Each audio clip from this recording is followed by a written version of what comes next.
Ya, pada kesempatan kali ini saya Kelvin dengan NIM 098 akan menjelaskan tentang jenis layout yang terdapat pada Android Studio. Ya, dimana kita tahu program dari Android Studio ini terdiri dari main activity, dimana activity itu memiliki layout default, constraint default, itu constraint layout.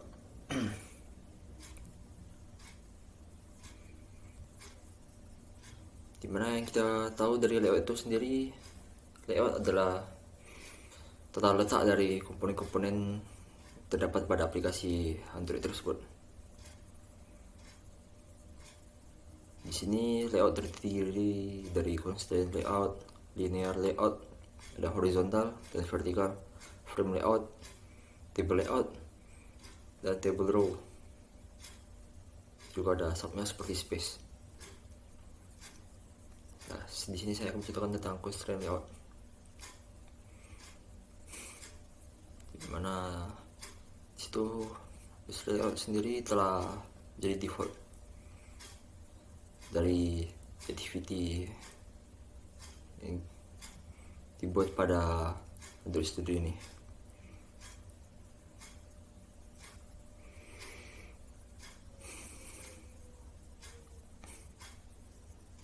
Dimana constraint komponen-komponen terletak di sini harus diberi constraint seperti ini.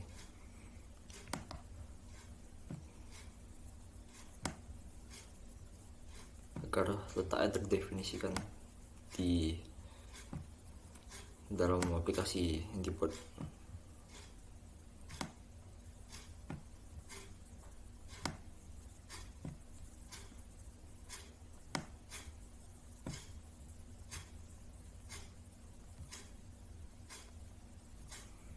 Seperti bisa kita lihat di atribut sini terdapat constraint widget.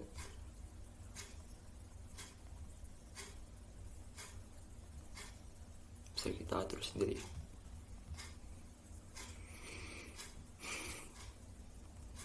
Di sini juga untuk tata letak komponen-komponen dari aplikasi tersebut. Ukurannya kita seperti ini adalah DP.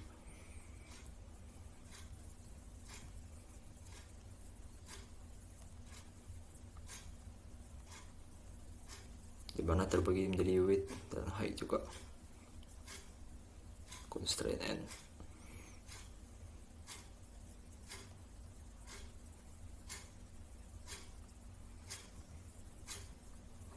Dari parentnya SN itu sendiri. Lalu akan kita coba lihat pada demonya. Di sini dapat dilihat di mana komponen button dan text view hello world terletak pada tengah aplikasi seperti pada yang diprogramkan. Jika tidak diberi constraint, maka komponen-komponen akan rata ke kiri. Lalu kita lanjutkan ke linear layout. Pada aplikasi Android itu dimana layout aplikasi terdiri dari horizontal dan juga vertikal. Itu dimana horizontal adalah landscape dan vertikal adalah portrait.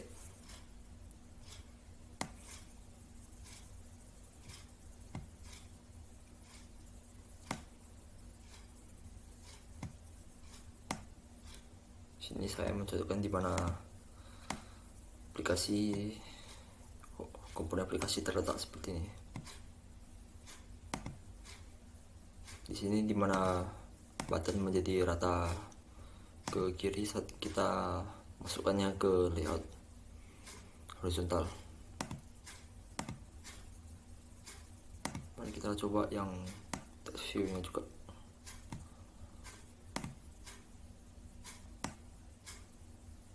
Jika text view kita masukkan ke dalam layout linear ini, maka dia akan juga terikut rata ke kiri, horizontal.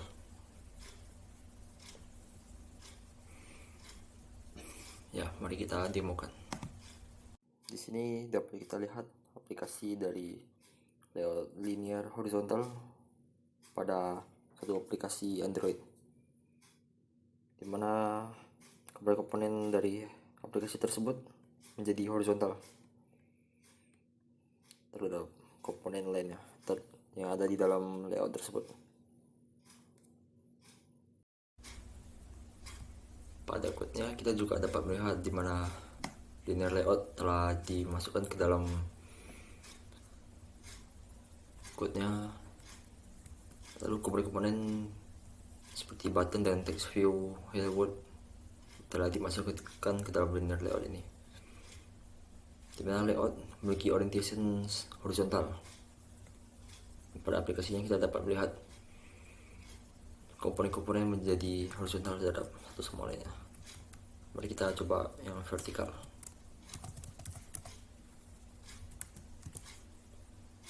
Nah, dimana di sini kita dapat melihat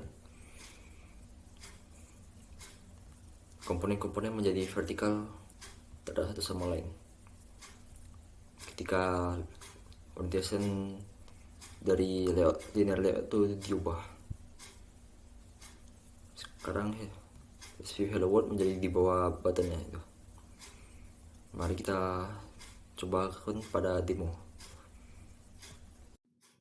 Nah, di sini dapat kita lihat orientasi dari komponen-komponen aplikasi menjadi vertikal terhadap satu sama lain, dimana button menjadi di atas dan hello world-nya menjadi di bawah button tersebut. Misalkan daripada yang linear layout horizontal tadi, hello world berada di samping komponen button. Berikutnya yaitu frame layout, dimana jika kita ingin membuat komponen-komponen pada aplikasi saling tumpang tindih, kita dapat membuatnya dengan frame layout ini. Mari kita tes. Di sini saya menaruhkan frame layoutnya di sini. Lalu misalnya kita masukkan komponen baru text view ini. Ya, mari kita coba buat ukurannya lebih besar, misalnya 96 XP. Lalu kita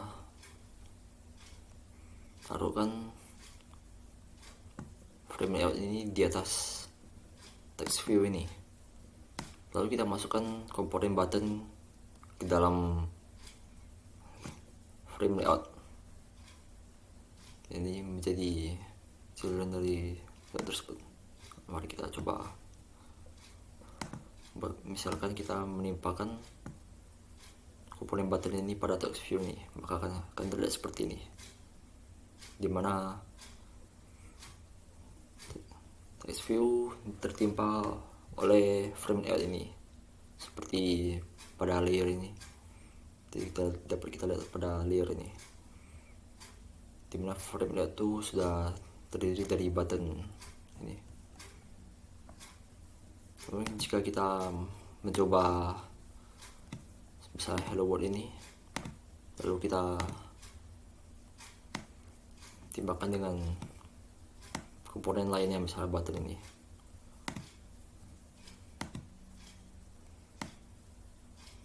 maka dia akan tampak seperti ini saja. Kegunaan dari frame tersebut adalah sebagai ini. Jika ingin membuat komponen aplikasi saling timbang tindih, ya mari kita cobakan pada demo aplikasinya. Berikut adalah demo dari frame layout tersebut, dimana komponen text view tertimpa oleh komponen button yang telah dimasukkan ke dalam frame layout tersebut. Maka button menjadi di atas text view, komponen text view, seperti yang telah diatur pada layer-layer komponen terdapat dalam Android Studio tadi. Yang berikutnya adalah table layout, dimana layout yang ditampilkan adalah seperti tabel, namun garis-garis yang memisahkan antara sel, baris atau kolom tidak akan terlihat pada tampilannya di aplikasi Android tersebut. Ya, mari kita coba table layout ini. Ya, ini salah satu contohnya. Di sini default yang telah dibuat oleh Android Studio itu, dimana table layout ini sudah memiliki 4 table row. Ya, dimana di sini juga salah satu dari jenis layout itu adalah table row itu sendiri. Dimana table row itu sendiri merupakan sub dari table layout ini. Kita lihat di sini, dimana kita dapat memasukkan satu table layout baru pada satu table row baru pada suatu table layout. Di sini kita coba. Tampak di sini telah dimasukkan table row yang baru. Pada pengaplikasiannya, mari kita cobakan pada code-nya sendiri. Pertama kita ambil button ini, lalu kita masukkan ke dalam salah satu table row ini. Akan masukkan button pada table row pertama. Lalu kita dapat masukkan kembali seperti ini. Terdapat 2 button dalam masing-masing table row 2 pertama. Ya, mari kita coba lagi pada table row ini. Nah, di sini terdapat button lagi telah dimasukkan ke dalam table row ketiga dari table layout tersebut.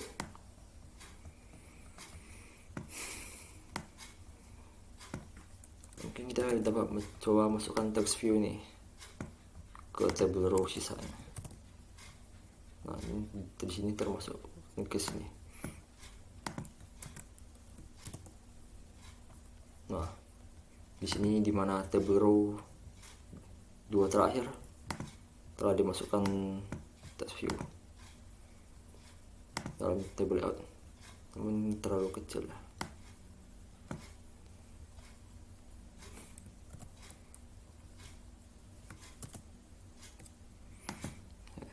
Seperti itulah pengaplikasian dari table layout dan table row ini. Ya, mari kita cobakan pada demonya. Ya, berikut adalah pengaplikasian dari table layout tersebut. Di sini dimana table row atau barisnya telah dibuat seperti ini, diisikan oleh button-button, komponen-komponen button, dimana table row pertama sampai ketiga diisikan oleh komponen button. Maka akan tampak seperti ini. Table layout itu sendiri pada pengaplikasiannya ke dalam aplikasi Android tidak akan menampakkan garis-garis pemisah seperti tabel pada umumnya, dimana terdapat garis-garis pemisah pada sel-sel, baris atau kolom pada tabel. Berikut adalah tampilannya pada aplikasi. Lalu jenis layout terakhir yang di sini kita miliki adalah space, yaitu sub layout dari komponen layout ini sendiri juga. Space ini digunakan sebagai pemberi ruang atau batas untuk komponen-komponen pada aplikasi yang dirancang. Di sini dimana kita lihat, kita buat di sini 2 komponen button. Nah, maka dia akan di sini.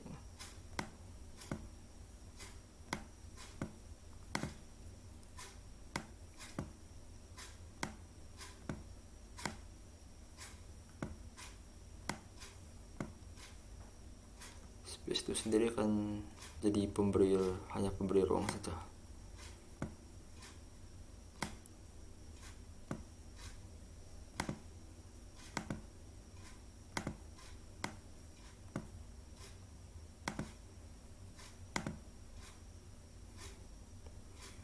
Sini dimana mungkin sulit dilihat, tapi di sini deh space itu pada desainnya diwakili oleh sebuah titik kecil.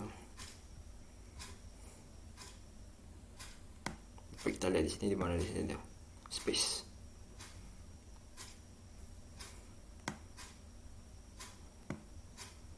Namun juga dapat kita ubah ukuran-ukuran dari space itu sendiri di sini. Namun di sini telah dimasukkan sebagai default. Ukuran lebar dan tingginya adalah D-Wrap.